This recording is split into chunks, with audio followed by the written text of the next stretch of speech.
Hello, everyone. I am so excited to finally be sitting down and hopefully successfully filming this video that I've been meaning to make for quite some time. Today, I am going to be tier ranking all of the songs in Björk's discography.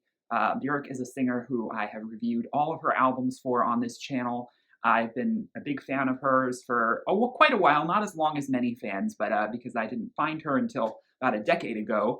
But you know, what can I do? I'm young, wasn't really paying attention to her when I was a child. But with that being said, I've been wanting to do one of these sort of tier maker list ranking videos of all of the songs within a discography of an artist for quite some time, and Björk was one of the top artists I wanted to do. And it's a shame that this video has taken so long for me to finally get out because I actually had this idea like a year ago, and it's just taken so much procrastination has gone through this, but also I had an incident where I recorded an entire video doing this for another artist, and then I lost all the footage, which was very disheartening and made me sort of like need to take a step back from doing it again for a while. So with those setbacks, I'm finally getting around to this, and I do plan on doing this sort of video, this tier maker ranking video, for a lot of other artists coming up. Hopefully not in the too distant future. I tend to be a little slow with these things, but hopefully it won't be too long from now. So stay tuned for that. However, this is of course always going to come with setbacks because my dumbass always makes these stupid mistakes. And I have to do this video a little differently than I think a lot of the, tier maker ranking videos that you see on YouTube. The format of it. Usually they can rank while they are filming the video, and we start out with a blank template and everything, and I show you where I'm going to place everything as I'm thinking of doing it. Well, unfortunately, I already filmed the footage of me making all of my positions and my rankings in the categories that I created on the Tiermaker website. And then I realized after I had finished filming that my screen capture program that I use, OBS, I had not actually hit record.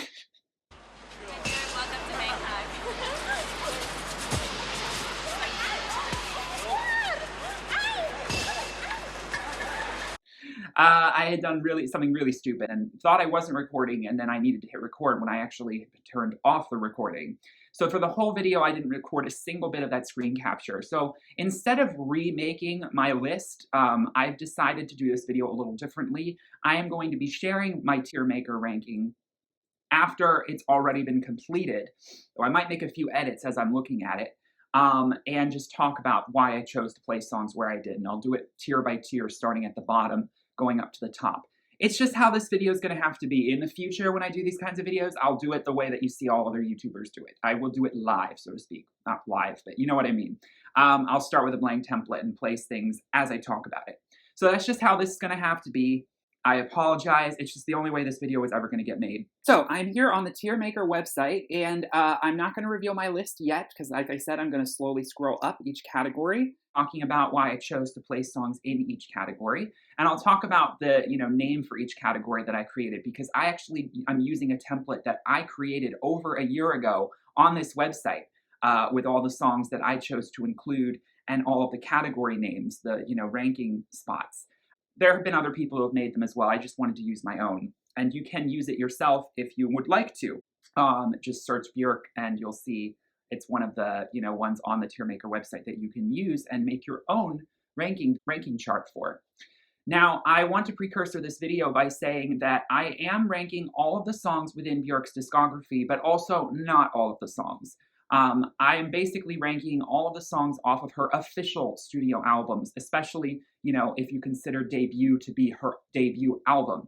So that means no, I am not going to be pulling songs from Glingblå, which is her Icelandic album that she put out in 1990. I'm also not going to be including anything with the Sugar Cubes. I'm not going to be including some of the stuff that she's put out that has never fully there's just a lot of B-sides that have been released but not released over the years. And if it didn't see some sort of official release on like some sort of compilation album, I'm choosing not to include it, just to make things a little more concise. So I know there's going to be some B-sides that fans are going to be like, why aren't you including this? And these are all basically songs that if you were to go on Apple Music or Spotify, it would be easy for you to find them to stream. That's the way I'm going through this. There might be one or two songs on there in this list that aren't on streaming, but I'm trying to condense this down to just, her official tracks, even though that's a much more expansive category. I'm also not including any collaboration projects. So the Matthew Barney Drawing Restraint 9 soundtrack, I am not going to be including anything from. I still need to actually watch that film, which I think for some Björk fans will be quite criminal for me to disclose. I wasn't obviously paying attention to Björk in that period, and so it would be a matter of going back and refamiliarizing myself with it. And now that Matthew Barney's sort of the person we really want to, we don't take his side in things, right? So with Björk fans, we're kind of jaded a little bit. I don't really feel like going into it, but I probably should as an artist. I mean, I do appreciate art, and I should get into that, but I've heard a few of the songs, and it was hard to get into, so I needed the right time and place for. I will also not be including the Dirty Projectors collaboration she did, Mount Wittenberg Orca, I believe what it was called, in 2011. That's really a Dirty Projectors project, and not so much, her album. It's not counted as one of her albums. I will also not be including any live instrumentation rearrangements that you can find from her live albums or her remix albums. So there you go, just putting that all out there. So let's begin this tier ranking with the bottom category, and the most controversial potentially, maybe not super controversial. Usually the bottom category only gets a few songs, considering Björk is an artist that I do like her music. I really do. I mean, she's an artist who I haven't really been familiarizing myself with as much lately. I'll be completely real with you. I fell really hard and fast for her, and then over the years, some albums, they stick with you, others you sort of are like, oh yeah, I haven't listened to that in a while. But that doesn't mean I don't respect a lot of what she does, and I'll explain how I'm choosing to rank these and the categories I create as I'm going through it. But the bottom category, which is sort of like the F category if you're thinking in a grade letter scale, the bottom category I have chosen to call fart sounds, which I think, again, I'm trying to theme the names of these tier ranking categories to Björk, and I just feel like a lot of people probably would find that an apt description, considering there's a lot of songs, well, not a lot, but there are a few songs where she, through vocalizations or the instrumentation, mimics the sound of a fart. And I felt like this was just an apt category name for the songs that I just really don't have time for. There's only 5 songs that I chose to put in this category, and I may walk back some of my thoughts on this in the future. I don't know, but just it was what I was feeling when I ranked them. And I hope I don't get canceled for the five songs that I have chosen, but because I know that not everyone is going to agree. This is just my personal opinion. But these 5 songs, I just really don't need to listen to again. I'm just not really feeling drawn to them in a way that makes me want to hit replay. And so the bottom 5 songs are, I'm trying not to reveal too much above there, okay. So in the bottom 5, we have these 5 songs. We have the Comet song at the very bottom.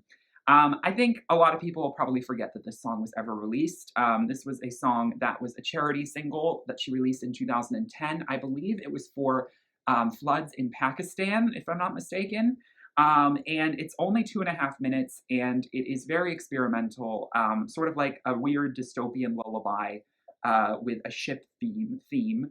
I think maybe the song, I have a bias towards it because I completely forgot it, and then I only listened to it for the first time in 10 years the other day, and then I was just not feeling it enough, so I don't have a history with it, and it just was I'm sorry, it just doesn't stack up amongst all these other songs, so I had to put it at the very bottom. The second place and the bottom, and by the way, I am trying to rank these in some form of an order within each tier category. So, from left to right, we are getting worse, so to speak. So the songs on the left-hand side are the better side of that category. You understand. So getting a little bit better, but still in the bottom category, we have Courtship, the song off of Utopia. Yeah, I'm sorry, this is the song off of Utopia that I really like to skip. It's just a lot of really, really trying production for me. There's just too much off syncopation. There's just too much kind of floundering for this song for it to really work for me. I can't get into it. The one thing that I would say is very redeeming about it, because I absolutely love, is the last minute where it segues into the next song, Loss. However, I don't really consider that part of that song as a part of Courtship, which is a little bit biased. Because if I did, I would have to move this song up to considerably higher in my ranking. But if you don't consider the outro, which is this beautiful tropical bird sound, you know, escape, feels like you're like floating in a, you know, a jungle cruise through the Amazon or something. It's very, very idyllic in the setting. Courtship just really doesn't stand out for me. Mouth Mantra is next off of Volnicura.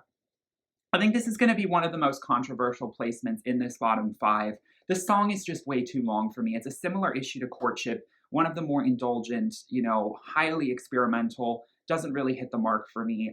I need a melody. I need something that is syncopated and it has just a really interesting atmosphere, and this song doesn't really have that for me. I understand the lyrical content is important, but it's not enough to save it for me.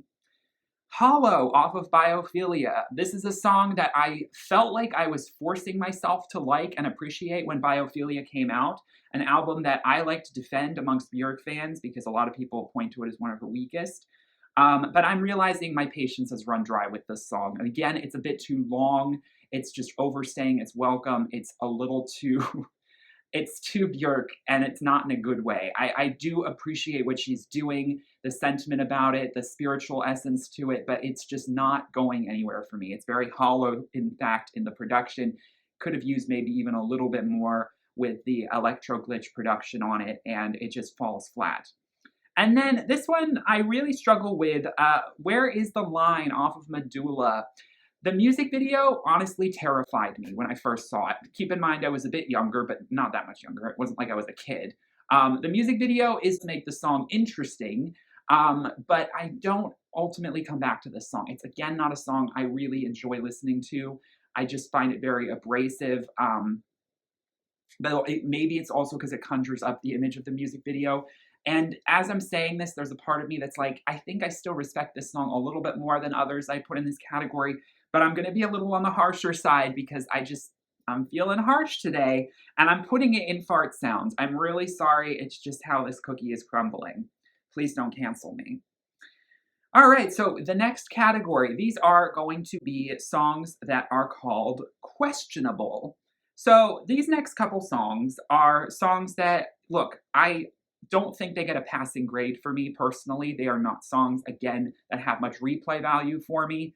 But, you know, they're not like drop dead atrocious to me. I mean, I could stomach listening to them. There's things about, maybe there's isolated bits of it that I like, but it's, yeah, still, I don't have really a strong feeling about any of them. And I do question, you know, why Björk maybe thought this was a good idea. So at the bottom we have, well, it's called Wednesday in English. I'm not going to attempt to pronounce that Icelandic word, from Medulla. I think some of these are pretty self-explanatory. So going forward, I can't talk in detail about every single song because this video would be 3 hours long otherwise. So please bear with me here. Features Creatures. This one, honestly, I almost could see going into Fart Sounds. You know what? This is where it's kind of tricky for me because, to be completely honest with you, I'm actually thinking, and I might do this live, I might make a change here. I said I might do this as I'm looking at this list. I think that I am going to swap these songs because now that I'm looking at Features Creatures, I could have sworn I put it in the bottom 5, and I don't know why it ended up being up there. But actually, I think Features Creatures is way worse than Where Is the Line because, I mean, again, it's Björk going into that weird, just, I don't know what she's trying to do. I really don't. I very unsettling, but not, you know, I don't know. There's no gratification to this song for me because then it just feels a little bit flat towards the end. You just kind of are like, oh, that was underwhelming, but it's also really weird and not really pleasant to listen to. I think a lot of people might be in agreement with this one, but I'm swapping those songs. So Where Is the Line stands a little bit of justice, I suppose. Now, again, Medulla, unfortunately, is kind of crowding down here, but listen, Ancestors. Now, talk about a song that might have quite a bit of fart sounds in it. Here's the thing. I do think Ancestors, I respect it enough to not put it in the bottom category because, in a way, it's so bizarre and out there that it is brilliant, you know? It's very Matthew Barney. It's very like she just was on something else and you're never going to get it. She doesn't really get it, and that's okay. I've talked about a lot of these songs in much more depth and detail in my album reviews for them. So I will link in the description all of my album reviews. If you want to know any more about my feelings on some of these songs, I dive into them pretty heavily. Really check that out. But that's how I feel about Ancestors. Very unsettling, but it's almost deliciously unsettling. But at the same time, is it a song I'm really playing like almost at all? No. Vertebrae by Vertebrae off of Volta is my least favorite song from that album. I just can't get behind it. It's just not really going anywhere for me. I find it's like one of those songs I just can't wait for it to be over. Sorry, it's just the way it is. Old Bertin, yeah, interesting bird song vocalization, her kind of mimicking a childlike sound. It's more of an interlude, so not that special anyway. Quicksand, the closer off of Volnakira. I want so much more off of the closer of an album like that. I feel like Volnakira is such an epic record, and the way it ends is just incomplete. It's an incomplete sentence. We needed something a lot more epic. We needed an ending like Family's ending or something to really take us into the healing that she supposedly was coming to from the resolution of this record, and I don't feel like we get that with Quicksand. Innocence. I think this is a very controversial pick. I think a lot of people really like the trip hop sort of electro glitch thing that she was doing with the Timbaland production, but it's not my cup of tea. Gonna be real with you, not my cup of tea. It's very arrhythmic. It's very kind of jarring. Maybe I'm just too mainstream of a pop listener, but it's just too out there for me. I'm sorry. Dark Matter, yeah, again, another song that I have to realize I'm wearing my patience is wearing on. I mean, it's just her sort of filling space on the record. I appreciate it enough to not hate it, but it's not really something, again, we're seeking out. My Juvenile, again, Volta needed a stronger closer, especially after the high energy of Declare Independence. Just filling space, again. Violently Happy from Debut. Debut makes its first appearance. This latter half of the album track is just really underwhelming to me. Maybe it's too dated sounding. I want something, if it's going to be giving me that euphoric, ecstatic expression of trance rave energy, to be a little more fully baked. And for me, this song I think would have been really like kind of revolutionary for the time, but for my ears, it's just underwhelming. The Sonnets, Unrealities, 11 is just a recital of poetry. I mean, it's hardly a Björk song, even though it does have a beautiful melody. I'll give it that much, but it's just not really doing it. And then Not Get. Yeah, again, I think this is a perfect example of questionable for me. I just, when I first listened to it, I was disappointed. It's grown on me just the smallest amount. But like Mouth Mantra, like Quicksand, the latter half of Volnakira really drags for me. I know that some Björk fans really love when she just is going all out with that explosive, schizophrenic production that is just not in any way, shape, or form trying to conform to a traditional, time signature or anything like that. And she's not really looking for a melody.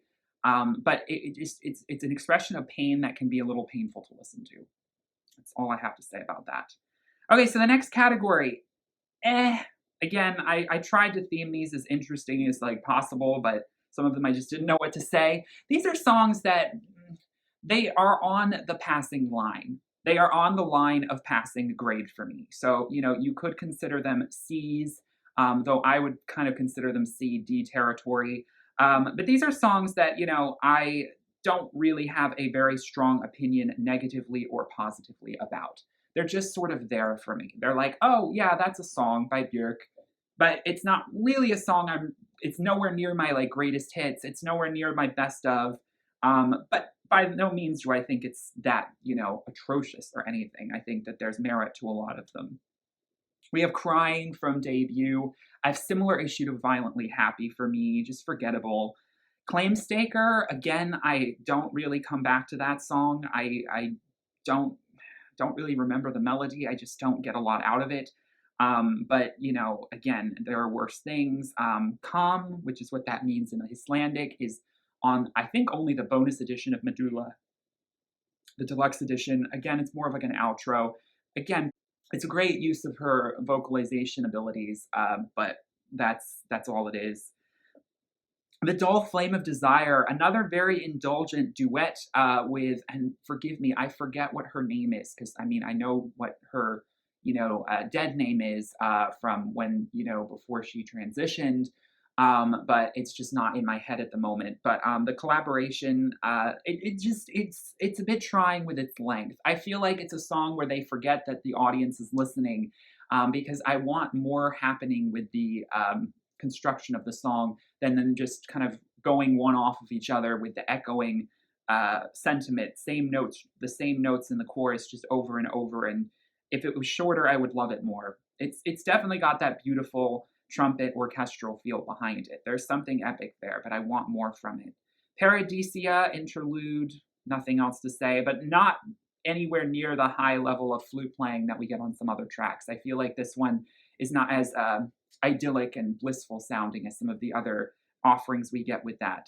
Mouth's Cradle, again, controversial. I think some people might really like this one. I really don't know how to feel about it. I don't hate it by any means. I think it's kind of brilliant. The lyricism is interesting, but it's still a bit on the bizarre side and definitely not an earworm. So I had to put it there. Thunderbolt. Now really speaking of fart sounds, I mean, you really should, if you want to categorize the genre of music that this song is. I mean, what other artist is going to use the pulse of a Tesla electric shock as the backbone and pulse and beat of a song? We've got literal fart sounds coming through us on the speakers. The thing is the song does transcend that when she does that gorgeous vocal harmonizing with herself in some of the parts of the song. And it turns it into this really epic melodramatic ballad in a way that the rest of the song would have been very flat. So I give it that prop. And so I don't feel any particular strong or negative pull with this song.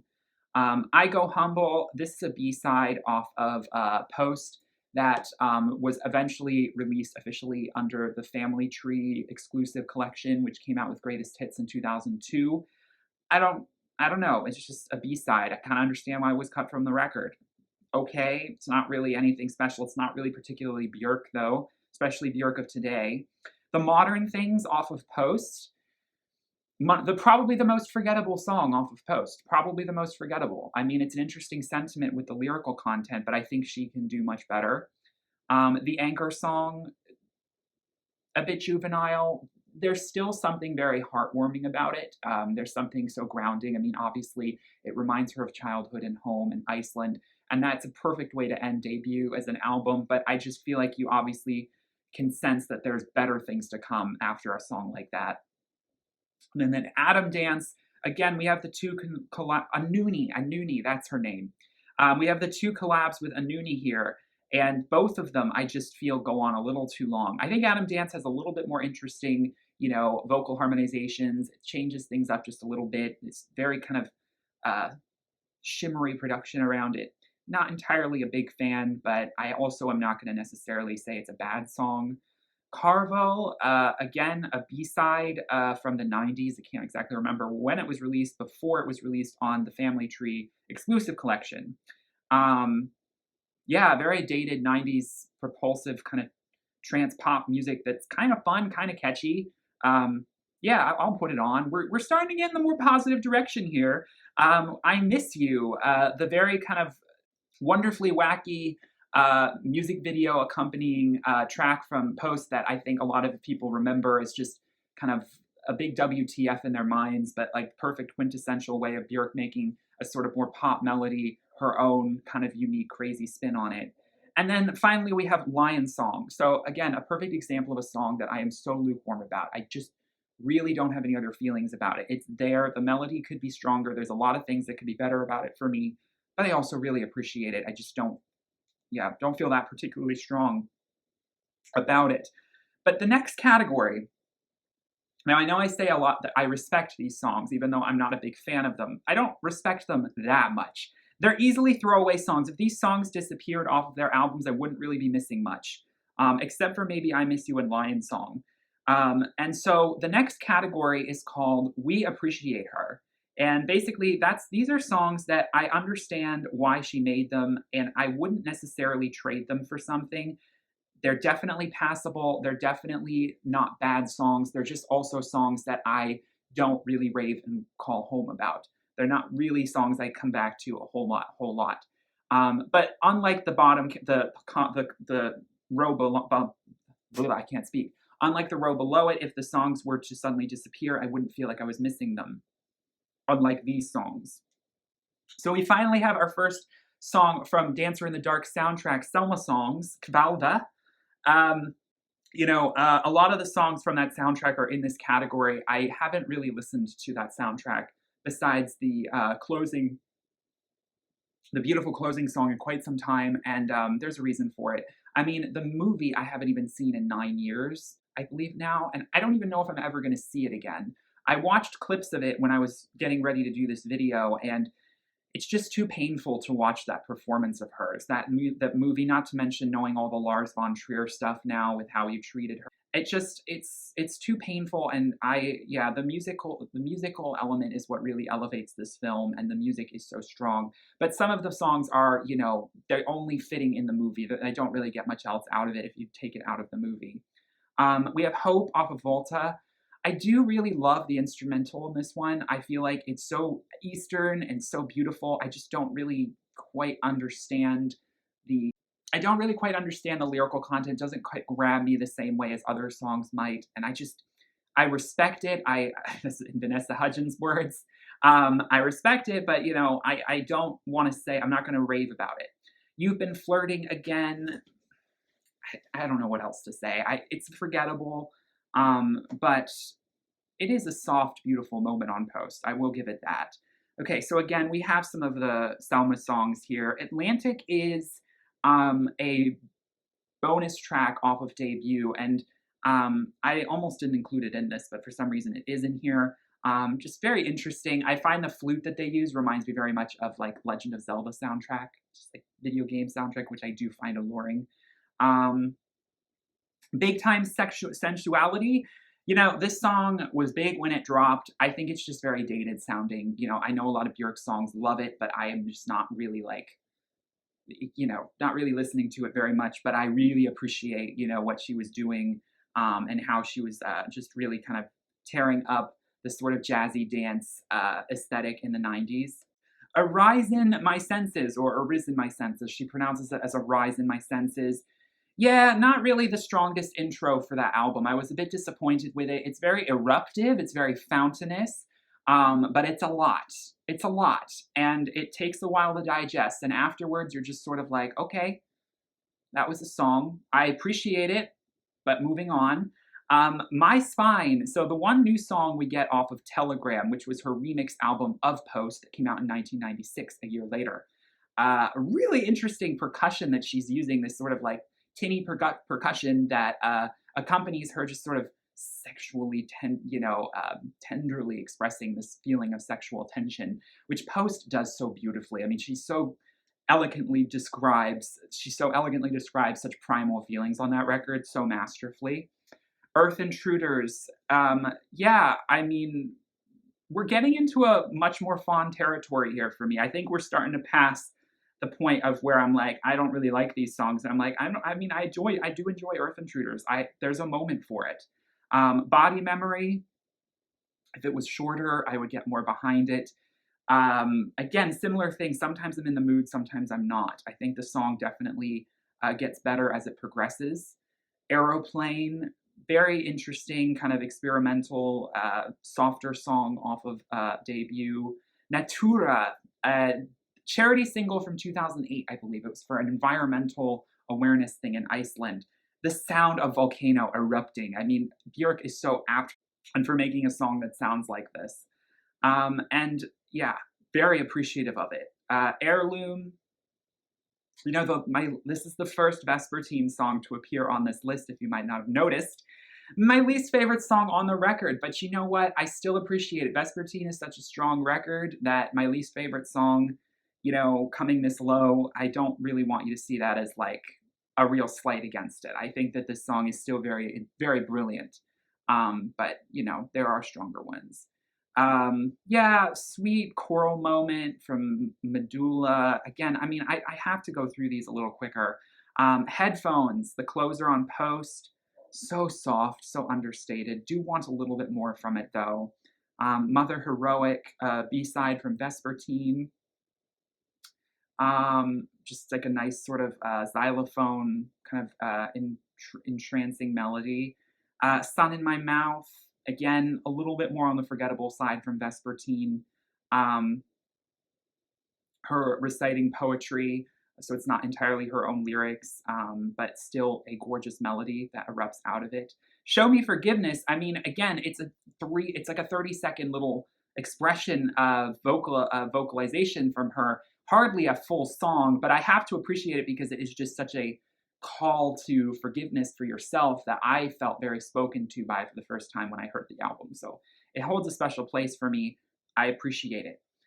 Okay, and then finally, Homogenic is the last album to have not appeared so far. We have 5 years. My least favorite song off of Homogenic. I'm sorry if this is controversial, but I do think it's the weakest song. I mean, it's still so brilliant, and it's such a great expression of, rage and frustration at a relationship that's gone south. But there are stronger songs on Homogenic. That's what I can say. And then lastly in this category, we have Cocoon. Again, I do appreciate it, but I only listen to it when I listen to the whole album. I don't seek out this song out on its own. I think that's the biggest reason why it's in this category. All right, so the biggest category, we have A Joyous Tune. So we are now finally in the positive, like fully positive side of things. Now we're talking about songs that I can only be more positive about. I mean, you would consider these songs, I guess, C-level songs, but in some ways they're almost B-level. For me. And the reason why I call it A Joyous Tune is because Alarm Call mentions and play a joyous tune. And I figured that's a great apt way to describe a song that I don't find to be the best of the best, but still really good. So at the bottom, we have Come to Me, very silky, very seductive, Virus. I mean, I almost could put this in We Appreciate Her, but it just makes the cut. Triumph of a Heart. I think the music video is what really makes this song so eclectic and special for me. I mean, it is so Björk and it's so her personality, and I do love that. It's so manic. And it's pretty genius. I mean, using the beatboxing the way she does, the meowing of the cat sounds, it's brilliant. Nature is Ancient, another B-side off of Homogenic. Should have been on the main album. It really should have. Nature, techno, infused, just like esoteric biological organism music. Don't know how else to describe that, but a very interesting track. Sue Me, one of the scarier songs off of the feistiest song on Utopia. I find this song I come back to not all the time, but I do think this song just has a grip. It has a magnetism to it. Arca is probably the most brilliant in his production on this track. I think this is one of the times where I'm like, Arca, I see what you're doing. I like it. Play Dead, B-side or a bonus track off of Debut. Very by the numbers, power ballad for her. Sacrifice, I mean, again, it's sort of middling, but still I do appreciate the instrumentation. Again, the Eastern sensibility coming through. The lyrics, History of Touches, so seductive and so sexual. I find this song so unique, so artistic. Tabula Rasa, we're getting into the more beautiful side of Utopia here. The songs on Utopia that I definitely come back to more with a feeling of like, okay, this is what Utopia is about. Pneumonia, this song is so painful, but it's haunting for that reason. It's haunting for that reason. Saint, this is the more idyllic side of Utopia. I expected more songs to sound like this.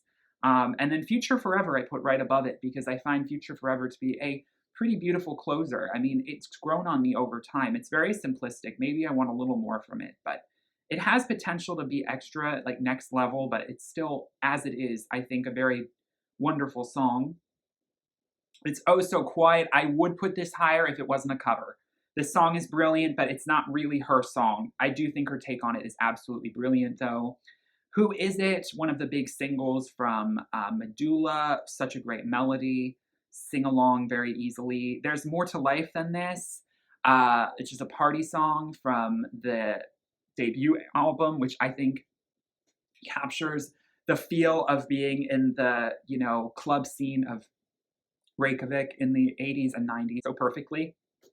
You feel like you're there with her as you're moving from the club to the harbor. It's a beautiful transition there. Now, Stone Milker being this low is probably a bit controversial, and I do apologize.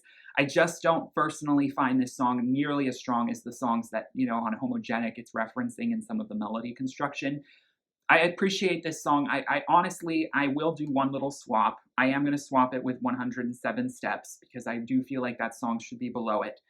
That song is really, really powerful. I mean, 107 Steps, if you haven't seen the movie, you won't really understand it, but if you've seen the movie, you know what I'm talking about. Like, it's a short song, but there's a reason why it's short. And it really, oh, it really gets you. Really gets you. Immature. I really find this song to be really, I don't know, just haunting.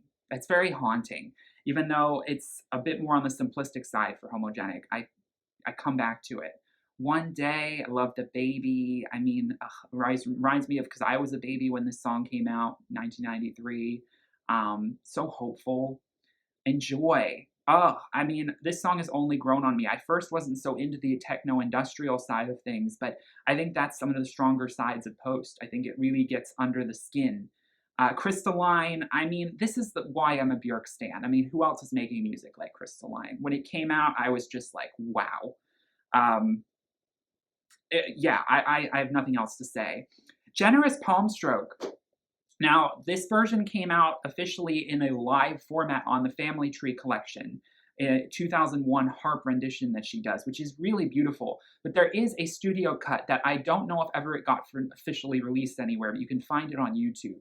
I wish this song had been included on Vespertine. It's that good. It's that esoteric. It's that sexual, and it's reaching a height that I find very interesting. I do think it could have been very well fitting on the record.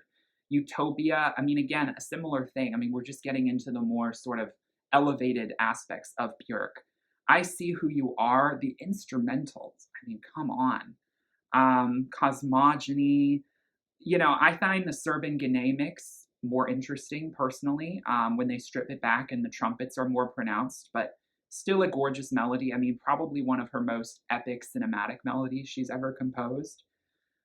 Desired Constellation. This song is really heart-wrenching to me. This song is really heart-wrenching. It's very powerful, very understated, very, very powerful, very clever. Cover Me. I mean, there's a theme here, right? We're getting into the more mystical, like earworm, but like also unsettling kind of songs of hers, like the magical stuff. Hyper Ballad, this has to be in the top half. I mean, this song is classic. A tad overrated for my, like, in my personal opinion, from like some people might think of it as like one of her best songs, but I respect it. I've Seen It All, one of the best songs on from the Dancer in the Dark soundtrack.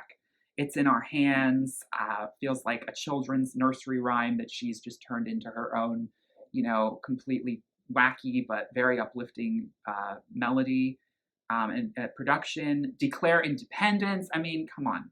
Come on.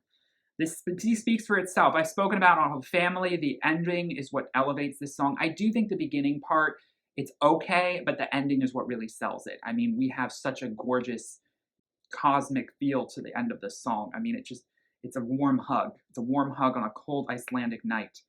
Wanderlust. This is the Björk I really am coming for.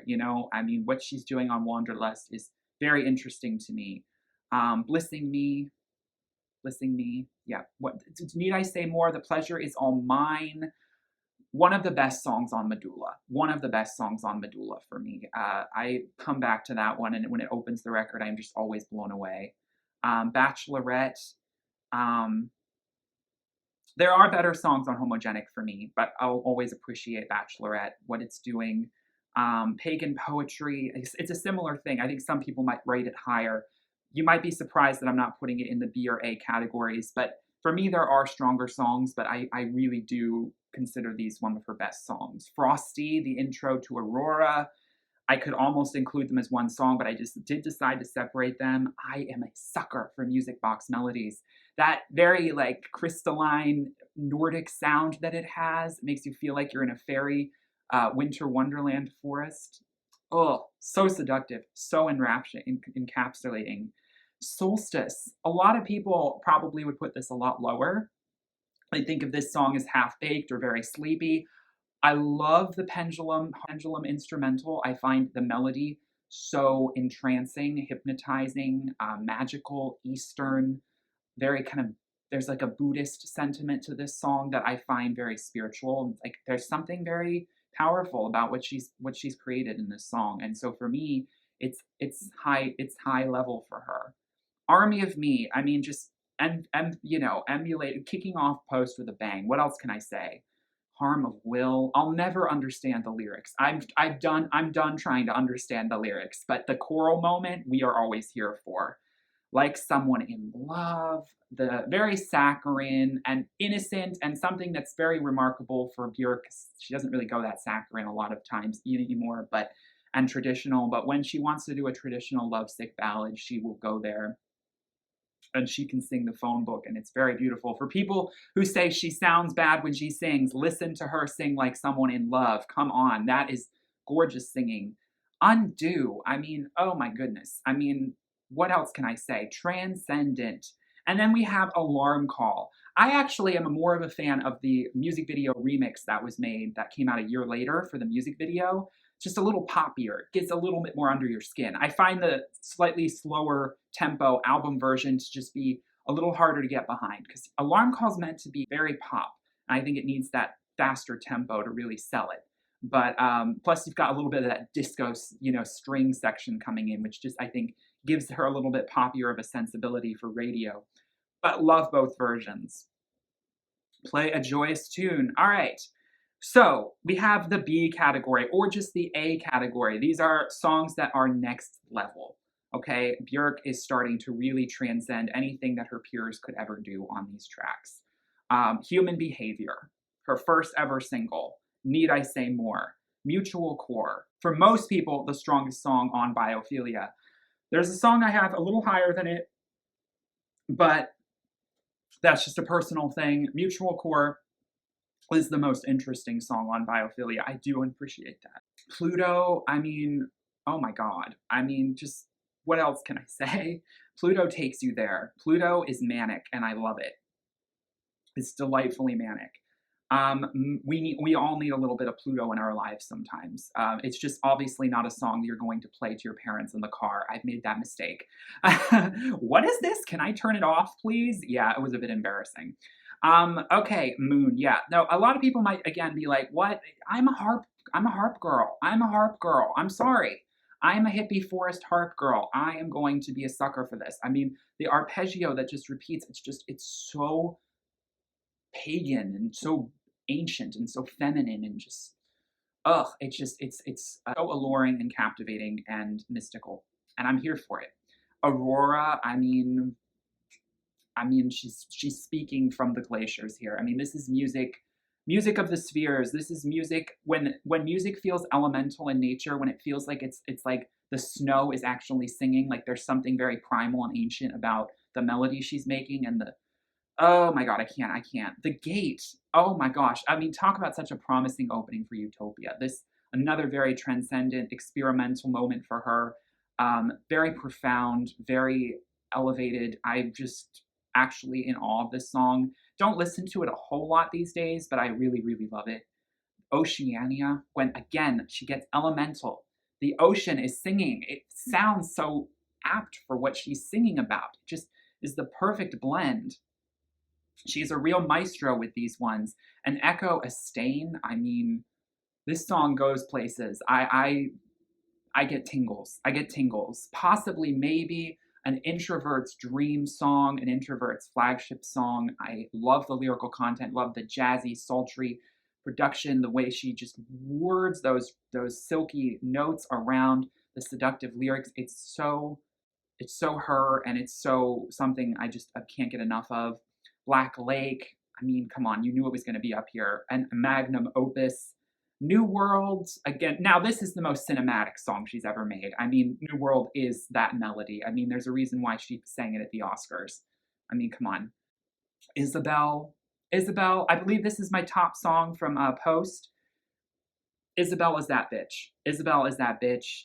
This is one of those perfect songs from her. This is that melody that feels timeless that I could listen to forever and ever. And I almost want sort of her to like revamp it and make it even like more epic. I don't know. It's still kind of like there's room to grow with it, but the melody is so strong and the sentiment.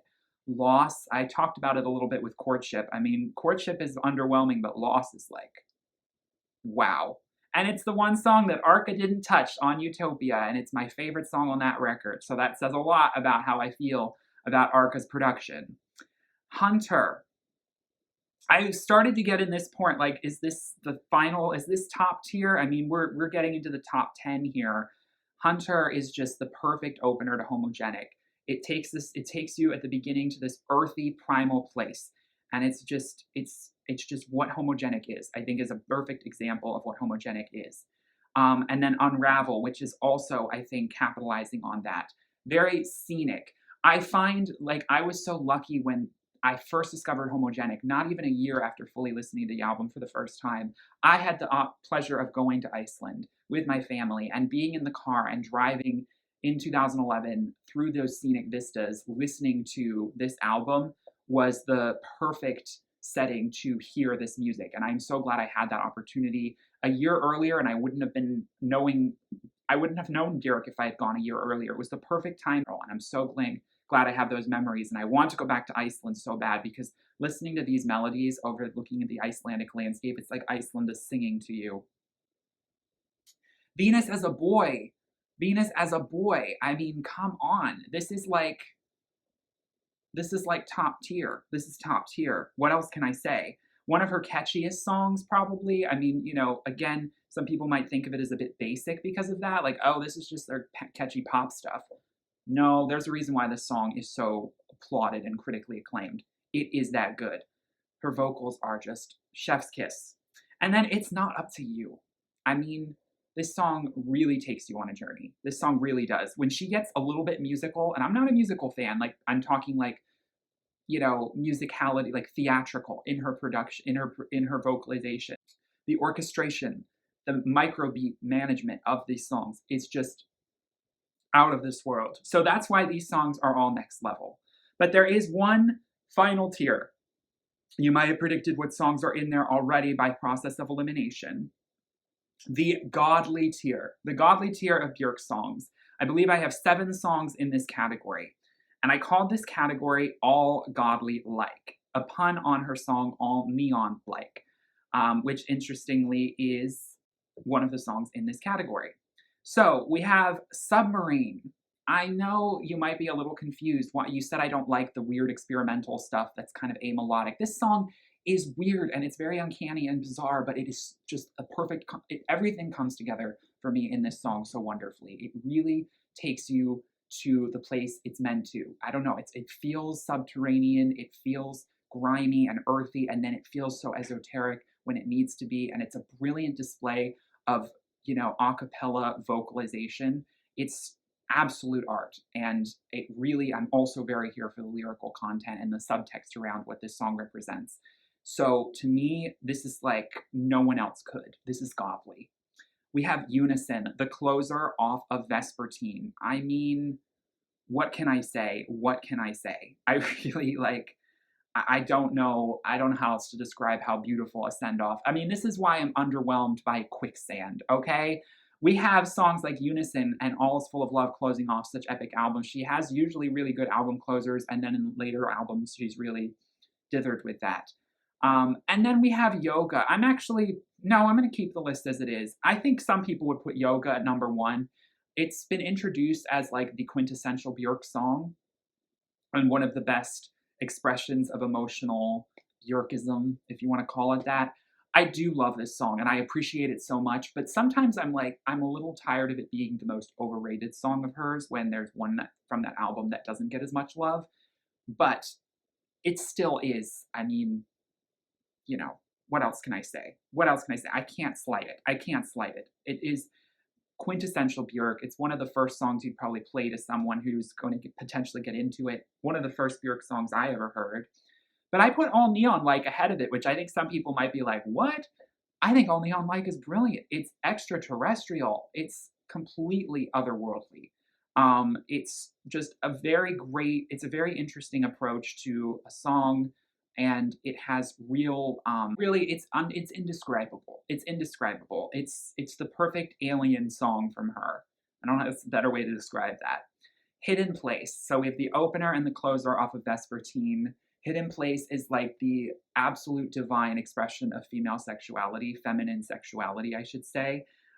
This song to me is like this very sort of queer anthem, because I represent it as not just about female, but also feminine aesthetic and sexuality and expression, the softer, more introspective side of things, and it is weaved together with such beautiful choral elements, such punctuated production. It's this epic combination of everything that Björk at her top of her game can be, creating such a mellifluous melody to encapsulate the senses. It's a multi-sensory song for me. Like, I feel it in all orifices, and that's what it's meant to do. It needed a stronger music video, I do think. Although the music video is brilliant in its own right, I always envisioned something even more over the top. And then the top spot is actually shared by two songs. We have All Is Full of Love, the Mark Bell video version, which is the version you see in the music video from 1999. And then we have the album version of All Is Full of Love. And I couldn't really tell which one I liked more. So they both occupy the #1 spot. This shouldn't be a surprise. In my homogenic review, I enthused about this song being the greatest of the 20th century. I think this is one of the greatest songs of all time. I think that if the aliens ever come down to visit us, we have a song to share with them that I think shows the better side of humanity and the more creative side. We should show them this song, because it is the quintessential. It's like the Bible of, like what love is, like what the universe is about. And the way that she vocally delivers it to us is transcendent on a level that I just couldn't believe my ears when I first heard it for the first time. It was the second song I ever heard of hers, along with Yoga for the first time. And ever since, I've been spellbound. And the Mark Bell version adds this it adds an earthier, mystical backbone to a very sparse rendition that we get on the album. And I can't tell which one I prefer. It depends on the mood.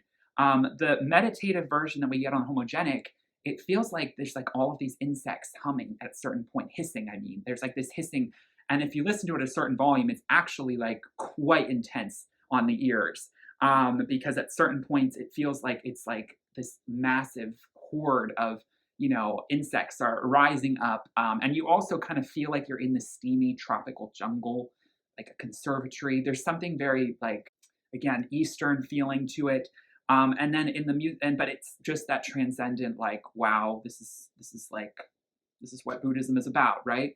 And then you also have the music video version, which is a little bit more, tempoed. That's a word. That's not really a word. You can dance to it a little bit more, and I appreciate that. It's like there's feeling of movement to that song, and it gives it real backbone. But both versions are divine, and I am just bowing down.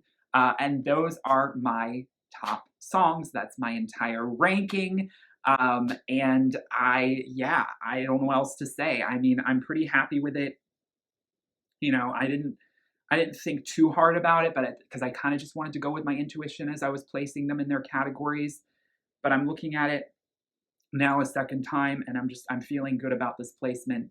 I think you can get a sense that I do appreciate the more sort of more feminine, sort of more melodic arrangements that she has composed. But that bizarre sort of free spirit that she is, that is so experimental, it still can be so artfully wrapped up in that package for me. And so even though some of the more aggressive, rambunctious songs that she does that are kind of out there are somewhat lower on my list, I hope that I somewhat represent that I don't necessarily view them all as terrible.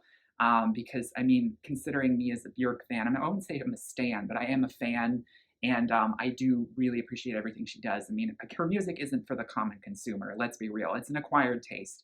And so, that's how it is. And it's very divisive with, what people like about her and don't. Like, the top songs between any given Björk fan are going to be so varied. Unlike any other artist I've almost ever seen, everyone is just coming from a different space of opinion when it comes to what songs of hers they like and dislike.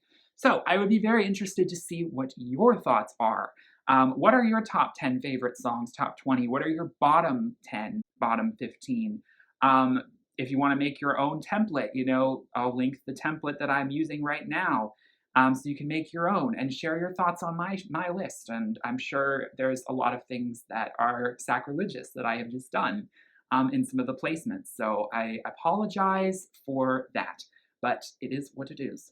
I will see you all in my next video. Thank you all so much for watching. Please give this a like if you enjoyed. Subscribe if you are new here. Like I said, Björk fans especially, check out all of those reviews if you haven't, linked in the description.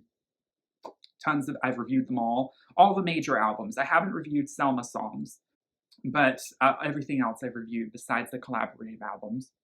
And I'm looking forward to do this with other artists. I want to do this with Enya. I want to do this with Madonna. There's a bunch of female artists I want to do this with: Florence and the Machine, Lana Del Rey, and I'll actually like place them, like I said, as I'm talking about it, as I'm thinking about it. So it won't be like after the fact I'm revealing the list to you. So thank you so much for watching, and I will see you all in my next one. As Björk says, warmth, peace, love, and light. Bye.